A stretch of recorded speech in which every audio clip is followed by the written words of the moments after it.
fait plus que parler, on agit. Merci. Reprise du débat, l'honorable député de Glengarry, Prescott Russell. Merci, Monsieur le Président. J'aimerais séparer mon temps avec mon collègue de Mirabel. Thank you, Mr. Speaker, and thanks to the members for raising this important issue on behalf of the Standing Committee on Agriculture and Agri-Food. We fully support the committee's report, and as a member, as part of the government's strong support of Canada's supply management system. While I'm going to speak specifically to Canada's supply managed dairy sector, please understand that the Government of Canada fully supports Canada's entire supply management system. Supply management plays a tremendous role in Canadian agriculture, and our government is proud to have such a strong and vibrant dairy sector in this country. Canada's supply management system is a model of stability, providing high-quality products at a reasonable and stable price without any taxpayer or government subsidies. Unfortunately, Mr. Speaker, recently we have seen members on the opposite side of the House speak against supply management. The member for Beauce, for instance, has called this model of stability a cartel, which is fundamentally unfair for farmers. Il a également dit que la gestion de l'offre met des barrières à l'innovation. C'est soit qu'il ne prend pas le temps de visiter des fermes laitières en Beauce ou qu'il ignore complètement les faits. Chez nous, à Glengarry Prescott Russell, une région qui comprend plus de 300 producteurs laitiers, l'innovation est fort présente dans ce secteur. D'ailleurs, hier, avec quelques députés, nous avons visité la ferme Sonny Brand. Son objectif primaire est de créer du lait de qualité.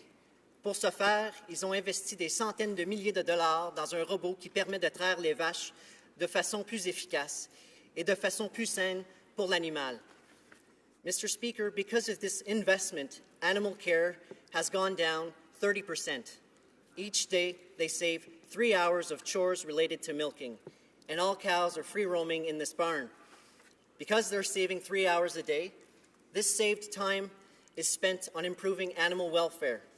In fact, this farmer designed hay with less potassium, which is meant to improve hoof care or foot care for cows. Alors, Monsieur le Président, de dire que le député de Beauce croit que la gestion de l'offre met des barrières à l'innovation est complètement faux. Je respecte sa position, et c'est beau d'avoir des principes, mais il faut aussi que ces principes soient entérinés de propos véridiques. Mr. Speaker, I'm proud to stand here and say that every member of this caucus supports supply management and that our liberal values align with supply management. My colleagues can rest assured that the Minister of Agriculture and Agri-Food is deeply committed to supply management and is working with the dairy sector to ensure we find a long-term, sustainable solution that works for the whole Canadian dairy sector. Having been a dairy farmer himself, the Minister appreciates how important supply management is to the sector and to Canada's economy. In early May, our government announced our intention to initiate discussions within 30 days to help the dairy industry adjust to CETA, as well as work together on the issue of dietary milk. We have delivered on that commitment, Mr. Speaker, and we continue to talk to the industry. The Minister and Parliamentary Secretary have held many cooperative, productive, and important discussions with Canadian dairy producers and processors from across the country over the past week. Je suis constamment en communication avec nos producteurs laitiers afin de défendre leurs intérêts et je le sais que le ministre et son secrétaire parlementaire le sont aussi. Et je dois vous donner un exemple, Monsieur le Président. Hier, je parlais à un producteur laitier sur la rue et j'ai rencontré le ministre par hasard et le ministre a tout de suite pris le téléphone afin de lui parler directement. Alors, notre ministre est disponible pour nos producteurs laitiers. The Parliamentary Secretaries for Agriculture and International Trade had a very productive meeting with the organizers of last week's rally in support of supply management. Together, our government will work with our stakeholders to ensure the best possible outcomes are reached and opportunities for the future are achieved. Mr. Speaker, the dairy industry provides over 200,000 jobs for Canadians, supports 12,000 family farms, and contributes nearly $20 billion to our GDP. If we were to listen to conservative values, we would lose a large portion of that contribution to our economy and our rural communities across the country. Canadians rely on dairy farmers to deliver the high-quality dairy products they feed their families. The industry is doing great work in growing markets through branding, collaborating with industry, and harnessing innovation. If I could speak to the importance of innovation once again to this sector for a moment to place the trade issue we are considering today in a broader context.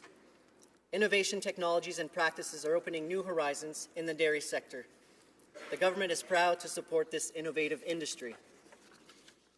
Total federal investments in the dairy research clusters have reached $13.75 million over 5 years.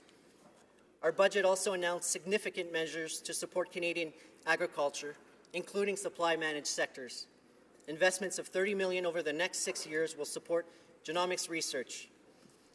Over $40 million will support the modernization of a number of research centres across Canada. Budget 2016 highlights a new innovation agenda that supports Canada's innovators, including those in the dairy sector, to achieve success. Mr. Speaker, our government is committed to ensuring that this innovative trend continues and that Canada's dairy industry remains vibrant. We realize the importance of further investments in the dairy sector to help it reach its full potential, and recent discussions have helped shape the collaborative approach our government is taking to work towards an appropriate mitigation package as part of the Comprehensive Economic Trade Agreement. Canada committed to ratify the Canada-European Comprehensive Economic and Trade Agreement. CETA will open markets for key Canadian agricultural exports such as beef, pork, grain and oilseeds, fruits and vegetables, and processed food. We will absolutely continue to advance all Canadian agricultural interests as we consider trade matters, and that includes the supply management sectors. The Government of Canada wants to ensure we find long-term, sustainable solutions that work for the whole Canadian dairy sector. That is why we are meeting with industry stakeholders and obtaining their views. There are tremendous opportunities for domestic growth in markets such as fine cheese, yogurt, and butter due to increasing consumer demand. There are also technological advances to improve efficiency and develop innovative new products. Taking advantage of these opportunities may require improvement in the competitive position of the dairy value chain. It will be a collaborative process with government and industry working together and to help dairy farmers capture these opportunities. Mr. Speaker, I must reiterate the Government of Canada fully understands the importance of transition support for the dairy sector. In anticipation of Canadian ratification of the CETA, we will move forward with a plan to help the industry adjust to market access commitments. Et je dois le répéter en français, nous allons aller de l'avant avec un plan afin d'aider l'industrie à s'ajuster à l'accès du marché canadien dû à l'accord de libre-échange entre le Canada et l'Europe. Le gouvernement du Canada travaille avec le secteur laitier sur l'enjeu du lait diafiltré. Il y a plusieurs rencontres productives avec les producteurs et les transformateurs laitiers afin de trouver des solutions à long terme pour non seulement aider les producteurs laitiers d'aujourd'hui, mais aussi aider leurs enfants et petits-enfants. C'est pour cela que je suis fier de dire que nous sommes d'accord avec le rapport du comité permanent. Monsieur le Président, j'étais sur la colline pendant l'élection avec les producteurs laitiers de chez nous et j'étais sur la colline avec eux la semaine dernière. Je serai toujours là avec eux et je vais toujours défendre leurs intérêts. Merci, Monsieur le Président. C'est beau. Questions et commentaires? The Honourable Member for Timmins, James Bay. Thank you, Mr. Speaker. Once again, I'm listening with fascination to this concurrence debate that the Liberals are bringing forward. If people back home were listening, they were thinking that this is an emergency debate to respond to the fact that a couple of Conservative members who were running for leadership have questioned supply management. We didn't end up having any emergency debate when Martha Hall Findlay, the trade critic for the Liberal Party, campaigned extensively to destroy supply management, or John Manley, longtime Liberal, has been an outspoken foe of supply management. In fact, we had a debate here just recently in the House. It was on a very clear question whether or not we were going to support the dairy industry in dealing with diafiltered milk, and the Liberals voted against it. So what we're seeing here is an attempt to sort of change back the clock and create the impression that they actually support the dairy industry. So what we've heard from them this morning is how much they love cows, how much they love their neighborhoods, how much they love all the people who put food on our table, but we're not hearing a single thing from them about committing to stand up for the dairy industry as it's being undermined by the international trade agreements that they are signing. Now, Mr. Speaker, I come from farm country, and we have large dairy and cattle interests. If I went to a farmers' meeting and told them how much I loved them and expected them to love me back, they'd put the run on me. They'd say, what are you doing for the industry? Because we are the backbone of the region. So to see the Liberals standing up, promoting their love for farming, we're doing nothing to respond to the issues of the undermining of supply management and to try and change the channel on the fact that they voted against supporting farmers.